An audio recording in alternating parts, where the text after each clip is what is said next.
Tiene la palabra asambleísta Gabriel Rivera.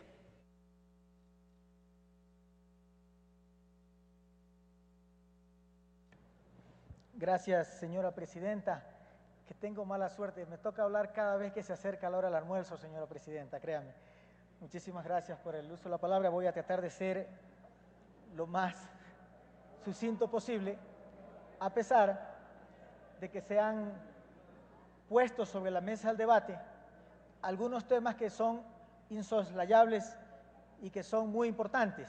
Por tanto, yo quiero, señora presidenta, empezar de lo general a lo específico, porque aquí se ha hecho alusión a temas de constitucionalidad del proyecto que estamos debatiendo.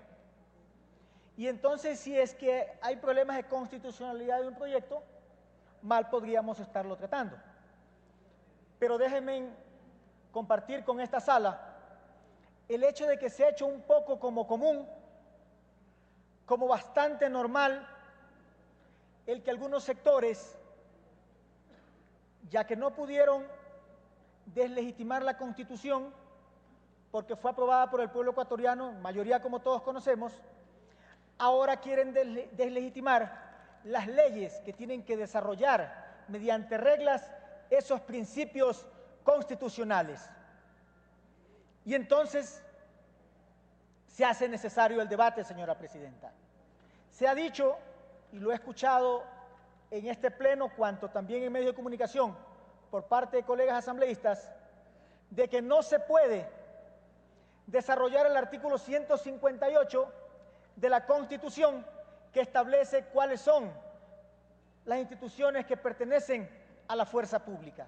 Y este sí es un tema de fondo, porque entonces tendríamos que entender si es que esos principios constitucionales son o no son mandatos de optimización que tienen que ir siendo desarrollados en leyes secundarias, algunos de los cuales están desarrollados o previstos en leyes preconstitucionales. Y yo creo que la Asamblea tiene el deber y la obligación de adecuar las necesidades de seguridad ante las nuevas amenazas, tanto también tiene la necesidad de adecuar el diseño legal secundario a la Constitución vigente, lo que aún está haciendo falta, señora presidenta. Yo creo que debemos tener efectivamente un debate muy serio y tenemos que ubicar claramente si el problema es normativo. Yo creo que tenemos evidentemente un problema normativo cuando estamos hablando de la seguridad y de la fuerza del orden, en este caso de la Policía Nacional. Yo además creo, señora presidenta, que tenemos un problema axiológico, pero también esto no excluye el hecho que tengamos un problema fáctico en cuanto a la seguridad en el Ecuador. Y en cuanto a los problemas fácticos, podemos hacer alusión a factores estructurales que han causado los grandes desequilibrios sociales, como la discriminación, el racismo, el regionalismo y cuantos otros que podemos nosotros citar, y que evidentemente tienen que ser evitados mediante reglas en la ley o mediante prácticas, como le decía, en temas fácticos. Y entonces nos vemos abocados o ante aceptar que una policía siga como está, o convertir a una policía en profundamente civil, como lo establece la necesidad y la disposición constitucional. Más civil, más ciudadana, menos administrativa. Tengo aquí un documento, señora presidenta, en el que tenemos no menos de 4,000 policías dedicados a temas de rehabilitación social, tránsito, seguridad externa de los centros, migración, temas ambientales. Y entonces la pregunta está, y me imagino que el señor presidente de la comisión tiene estos datos, como en efecto se nos hizo llegar en algún momento, de que la media ecuatoriana está muy por debajo, incluso del promedio latinoamericano, de cuántos policías hay por cada 100,000 habitantes. Entonces es evidente que necesitamos más policías convocados, sirviendo a la ciudadanía y no estar distraídos en estas otras actividades. Por eso se hace necesaria esta ley, señora presidenta, que no permita que se distraiga al policía en algunas otras actividades, muchas veces que no son, sino ajenas a su actividad. ¿Nos hemos preguntado acaso cuánto gasta el Estado, por ejemplo, en formar una o un policía hasta que llega a capitán? Cuesta $50,000, $100,000, y este policía tiene que ir a hacer control de migración o ir a estar sirviendo de custodio a algún alto funcionario. Entonces, por eso es pertinente y no es inconstitucional el hecho, señora presidenta, de que se pueda dividir para que tengan claramente establecidas sus funciones, y entonces viene la zancadilla. Entonces nos dicen, van a crear una guardia pretoriana. ¿Quieren ustedes una policía a los Hitler, a los Mussolini? ¿A quién en un sano debate se le puede ocurrir tal cosa? O si no, veamos los países que pueden servir de espejo, que los llamamos desarrollados, o que están en el camino hacia esto, como en Chile. ¿A quién se le puede ocurrir que la Guardia de Protección para los funcionarios públicos o de alto perfil o de alta exposición o peligro no les puede dar la protección, un servicio de protección? Valga la redundancia, señora presidenta. ¿O qué es lo que pasa en Estados Unidos? En donde también al presidente de la República un cuerpo especial le da la seguridad, pero no solamente al presidente, sino a los magistrados de las Cortes, los presidentes de las Cortes, señores presidentes del Senado, del Congreso norteamericano. Entonces me parece, señora presidenta, que esto no se lo está diciendo de buena fe. Y digo esto de buena fe, porque esto pasó el 29 de septiembre del año, cuando se fue y se le llevó un discurso a la policía para impulsar intereses políticos que eran externos, que no pertenecían a la Policía Nacional, para tratar de usarla como herramienta para dar un golpe de Estado, como todos fuimos testigos. Entonces yo no creo que debemos de reproducir ese tipo de dudas, ese tipo de diatribas para tener o para conseguir algún objetivo político. Eso es falta de seriedad, señora presidenta, porque además está estableciendo la ley a qué tipo de funcionarios se les daría esta protección.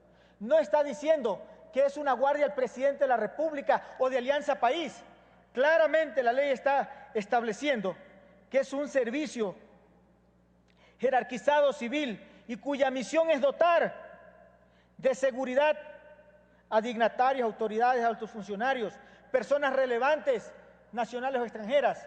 ¿Qué mejor cosa que tengamos una rama especializada, responsable, que se le pueda destinar todos los recursos, todos los esfuerzos, a fin de que nunca tengamos o nunca nos veamos abocados a un problema que mataron un asambleísta, un ministro, un presidente, un visitante ilustre, como ha pasado en algunos otros lugares? Por eso es que es pertinente, señora presidenta, crear esta rama. También,